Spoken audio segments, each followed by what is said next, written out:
Hello, my name is Roland Waits. This channel does not exist for hits or for money. It's just to get some information out. Unfortunately, we've had another just awful school shooting. This happened at a Christian school by a person that was in an obvious mental health emergency, did not receive help, and decided on a course of action which was horrific. And what I want to say about school shootings is that if you look at all the school shootings, there's one common factor. It's a person who has lost any hope in the value of their own life. Okay? These people have, through a situation of being alone in their life, through allowing, they went into a situation where they became depressed. Okay? And the depression over time activated a situation where they despised their situation so much that they wanted to end it. And so they became suicidal. And unfortunately, they also decided that because their suffering was so great that it was the fault of someone else. So they decided they were going to lash out as hard as they could lash out, and they were going to get a police response that was going to remove from them the need to actually do the act to end their own life. And that's pretty much what all of these school shootings have been, is people who are in a mental health emergency and they are not getting help. And I would say that when America opens its heart, school shootings will end. Because we really need to attack this thought that suicide is something that it's cool to fight this on your own. It's cool to, if I'm depressed, oh, screw it, I'm going to go drink, 20 beers, or I'm going to drug myself out or whatever. I'm not going to go get help. We need to make people understand that a thought that gets into your head that says, I want to end my life, is a health emergency. I like to say it's your body telling your brain, you need to go get help. Okay? Nobody deserves to die by their own hand or nobody else's. There's no kid or teacher or adult in any school that needs to die by guns. Or anyway. They're just there to learn. They didn't do anything to you. Okay? They didn't have anything to do with what you're going through right now. But you need to understand that. We need to teach people that, look, this solitary life that we live inside of these bodies, it gets attacked every day. You get attacked. You can get attacked by many thoughts. And when you start to let the constant drone of, my life is worthless, I'm worthless, I suck, no matter what I do, it's not going to get better. We got to understand that, you know what, if you got up this morning, you did damn good. We need to start appreciating the fact that just being alive is an honor. You have the choice to decide to make your life better. And just because you woke up means you're doing better. You're doing a hell of a lot better than a lot of people who didn't wake up. So we need to get our hearts open to people and let them understand that, I don't care how you want to live your life, I really don't. If you're an adult and you want to live a certain way and you don't hurt other people, more power to you, okay? But there's no part where you get to take something, a device, and go somewhere and end people's lives. It's just not right. If you feel this bad about life, you need to go somewhere. I always say, well, I didn't even write it up here.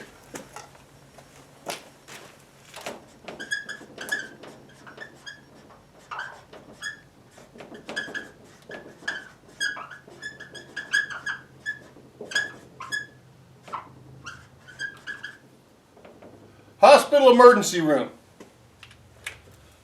There are hospital emergency rooms all over America. We need to make it a national mandate that anyone who goes into a hospital emergency room and says, I feel suicidal, I feel like my life is worthless, I feel like I need to get some mental health guidance, counseling, and help. We need to make it a national law that you can do that without reparations against you, without penalties against you. We need to encourage people, if you're feeling bad, come to the hospital emergency room. And there will be a guidance counselor. There will be a counselor there. There is a way forward. I would also submit that all the churches in America, all the pastors of all the religions, they need to open their hearts and open their churches. And when somebody comes into their church and says that, they need to quietly and confidentially refer them to people who can help them. We need to attack this thing about suicide. We really do. We lost a lot of people just by their own hands who ended their own lives. Just beautiful people. Because they thought that the thought of suicide was shameful and that it was never going to get better and I'm worthless for having this thought and I'm very weak. And then we got the other side of the coin where you have a young person who is full of the energy of life.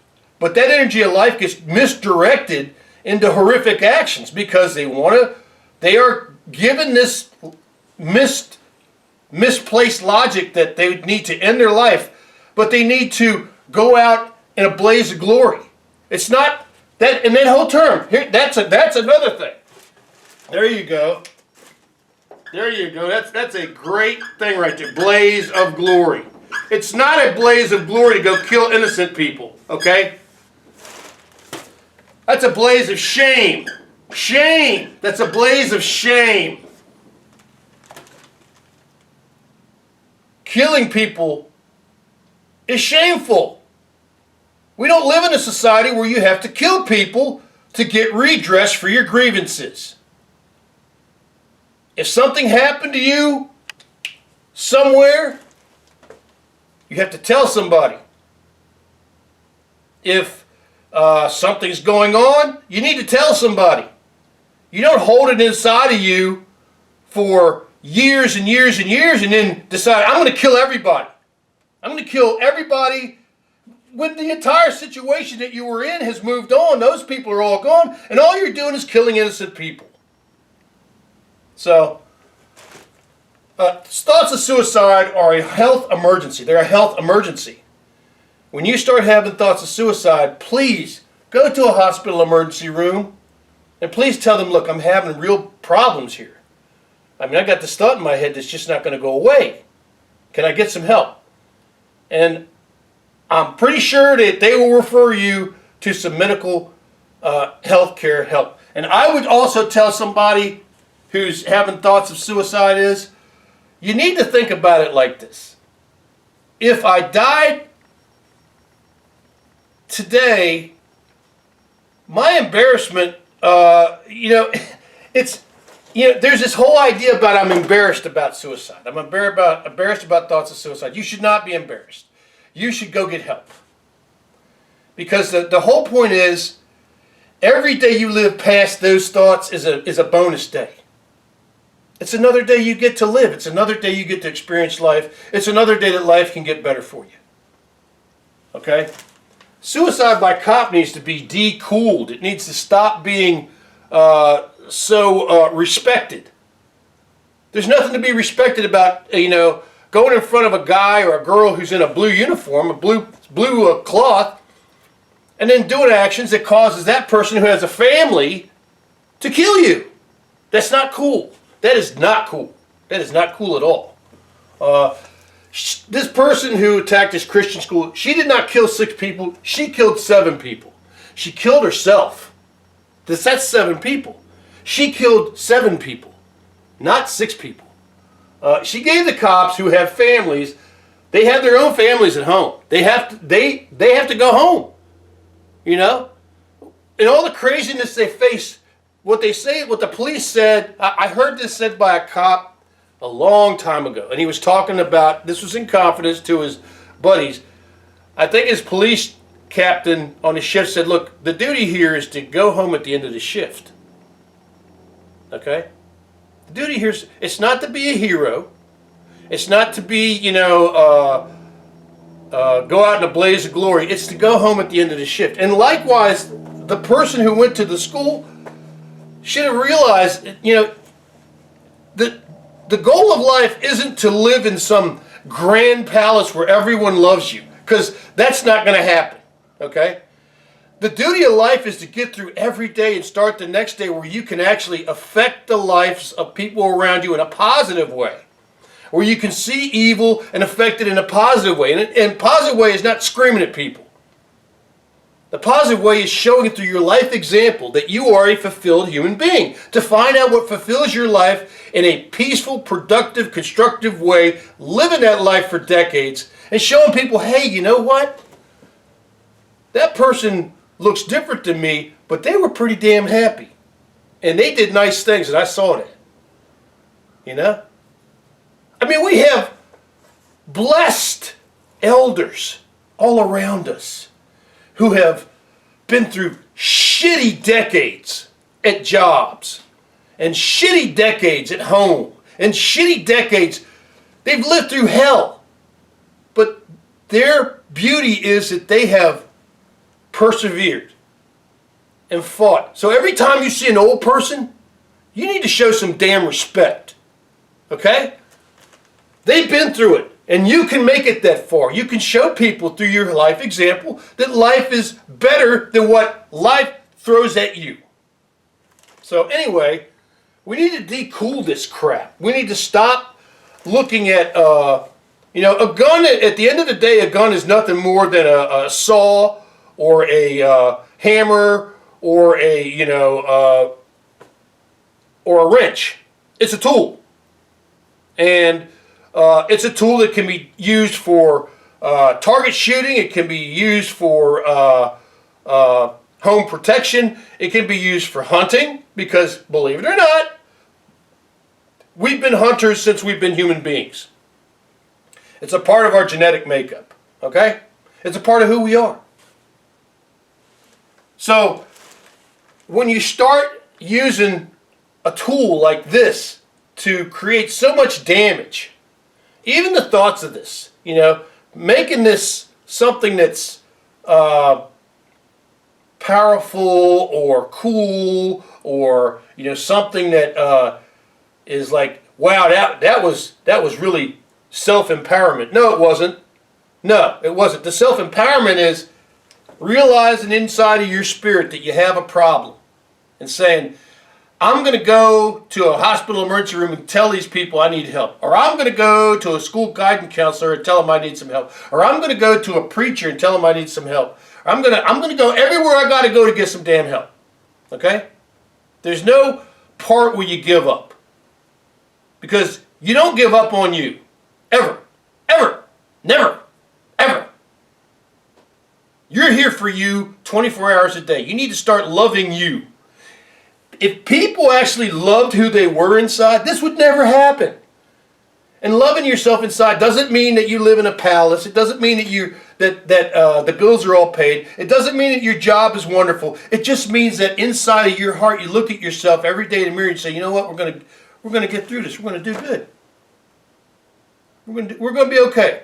I'm not gonna pass on the crap that was given to me to somebody else. And if you do that, the vengeance that life will give to you will be amazing and awesome, and you will be humbled as life passes by through the decades, and you see those same people that gave you crap become trapped in their own devices, and life will eat them alive. It's better than any gun violence you can ever put on anyone that hateful people at the end of their lives find hateful endings that they fully brought on themselves. So don't be that person. A lack of self-worth plus anger and brain chemical instability, yeah, I got a little bit of that myself, equals danger. You know, we've got to start teaching people that, you know, you don't necessarily need to change everything about you to be happy. You can be happy just the way you are. Just the way God made you, okay? Anger at being in this situation where no matter what you do, you're not going to be happy. And the thing that kills me about this right here and this right here is they feed off of one another. Because you'll never be happy. You'll never be happy. No matter what you do, if you have this cycle in your psyche, you won't be happy. You could be, there are billionaires. There's a billionaire, a multi-billionaire right now.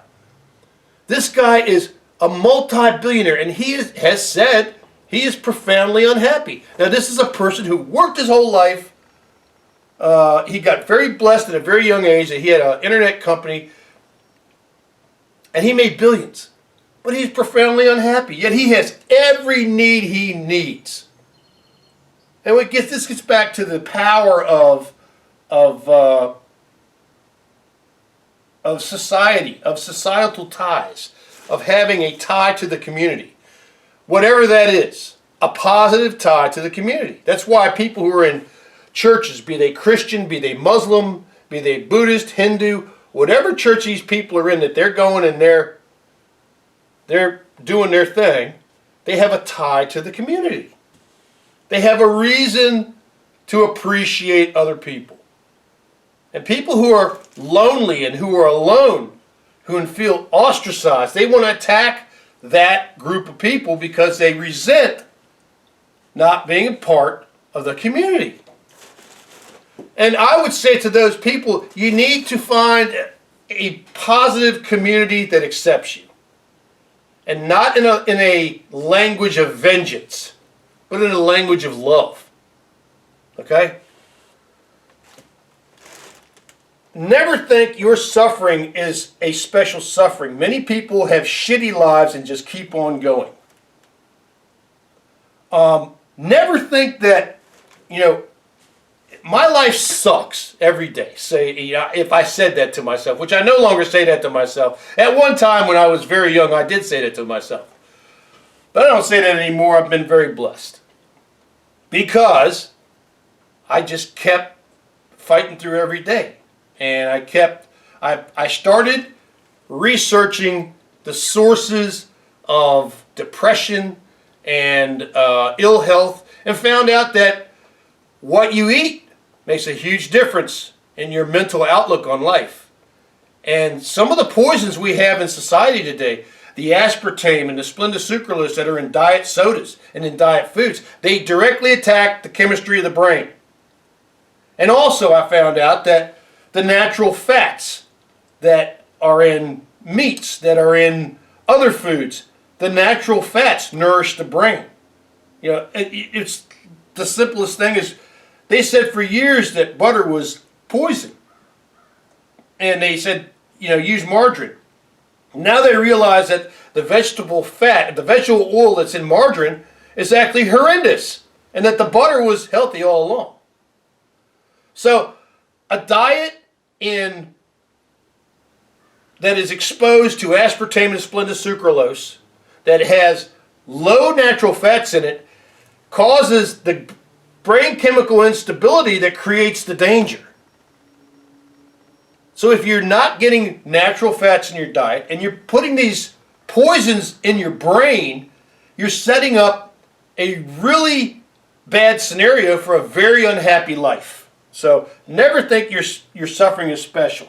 You know, I looked at people, I once had a book that had pictures from the 1880s through to about 1910. And these were just black and white photos. And I had to get rid of that book. I couldn't look at the pictures. It was nothing but pictures of people, regular people on the street.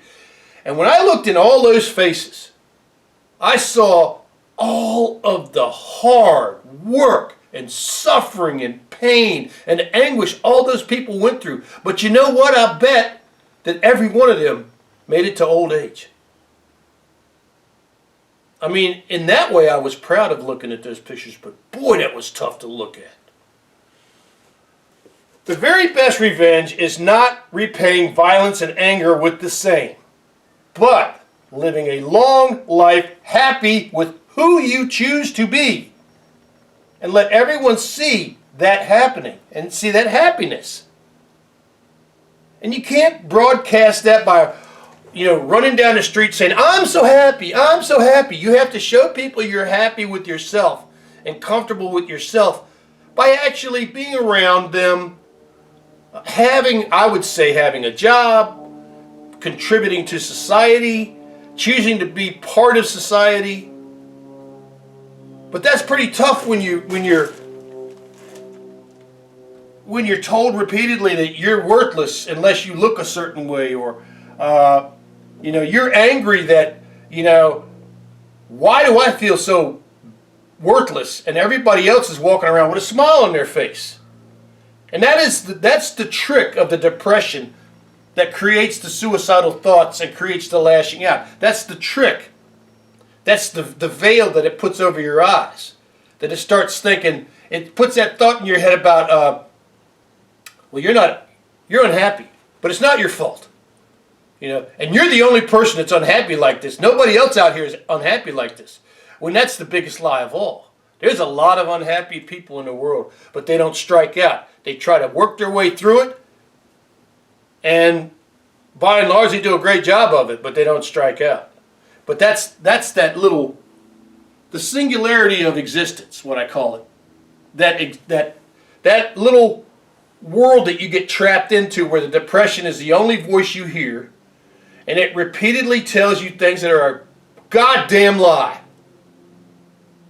So I would tell you, please, if you have thoughts like this, thoughts of suicide, or if you feel like if you're watching things that praise violence, if you're watching movies and listening to music that praises violence, maybe you need to stop, because life is a lot about putting into it to get out of it what you want. So if all you're putting into it is images of violence, if you're putting your hands on devices that are tools of violence, you're bringing those into your life, get them out of your life.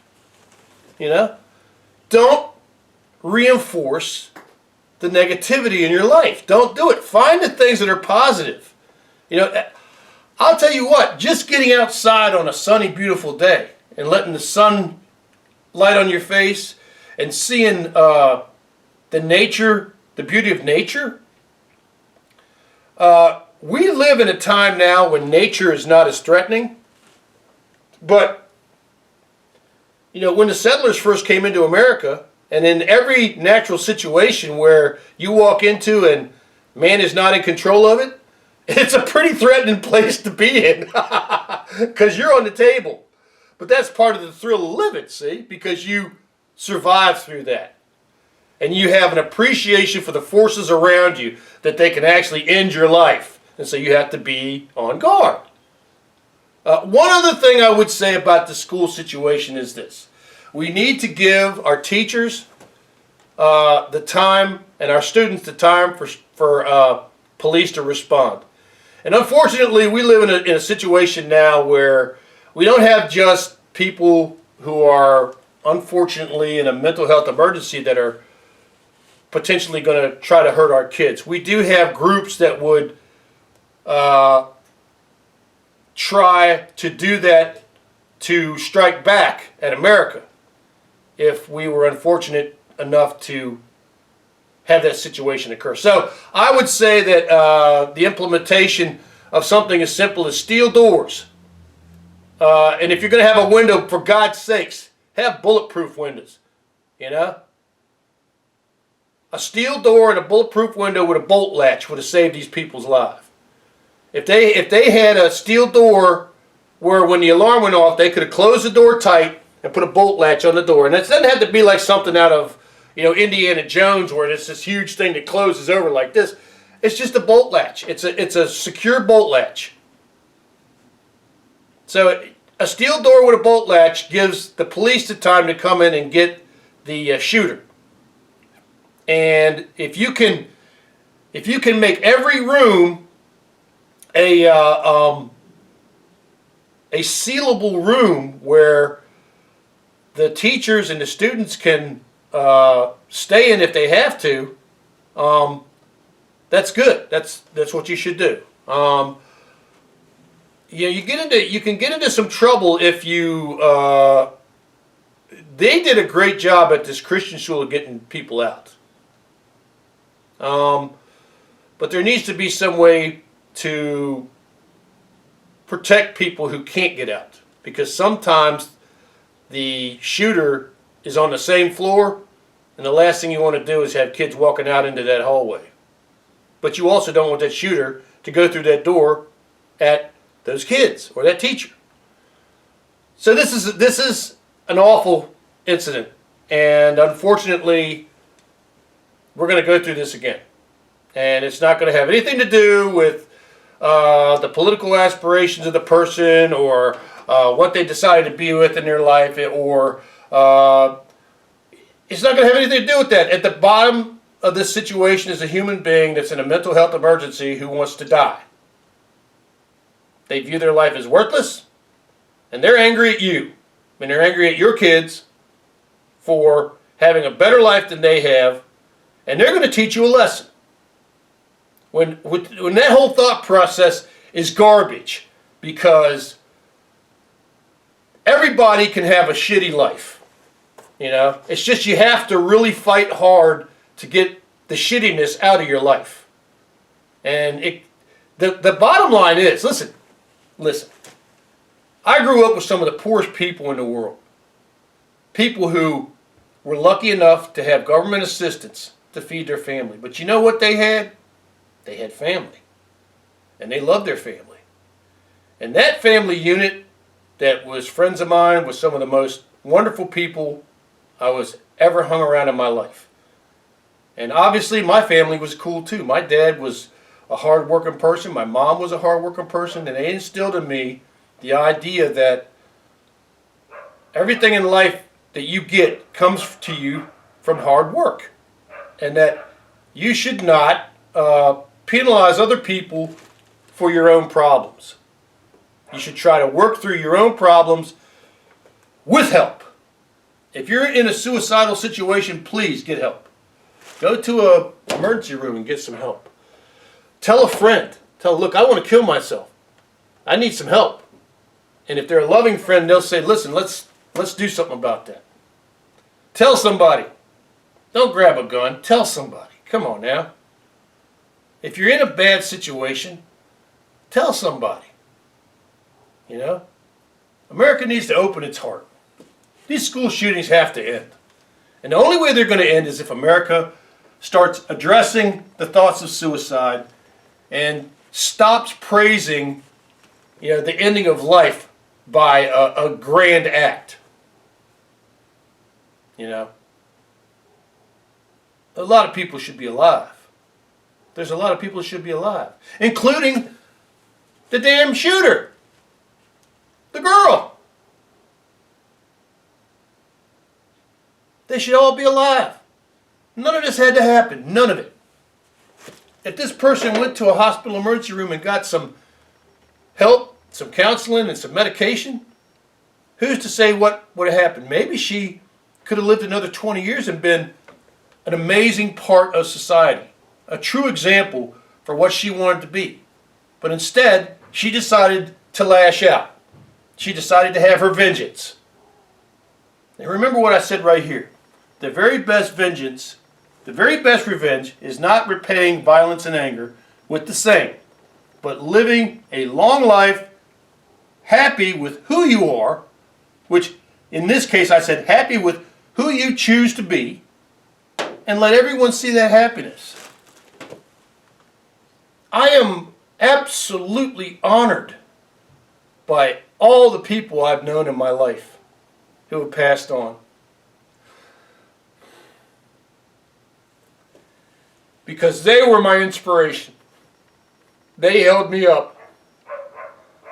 I would like to have seen this young lady hold us up to live another day, but she didn't.